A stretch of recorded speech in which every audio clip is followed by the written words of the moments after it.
તેથી મુસલમાની રાજાએ એટલું કીધું કે તને દુઃખ પડે તો તારી સામુંડા આવે. તેથી હાથિયા કાંબલે એટલું કીધું મહારાજ એ તો ખરે ખબર્યું પડે સામુંડા આવે કે ન આવે.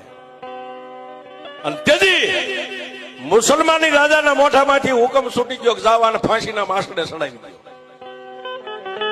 આજ મારે એની સામુંડ ને જોવી છે, એની સામુંડ કેવડી છે ને ક્યારે આવે છે એ મારે જોવું છે.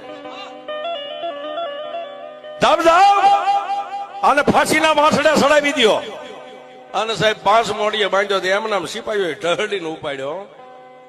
પણ ડગલે સામુંડા પગલે સામુંડા, ડગલે સામુંડા પગલે સામુંડા.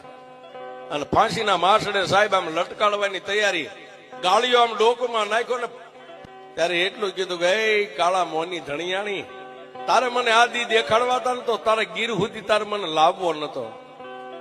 કાં તો મારા બાપ હીરિયા કાંભલ્યાની કમાણી ખૂટી ગઈ.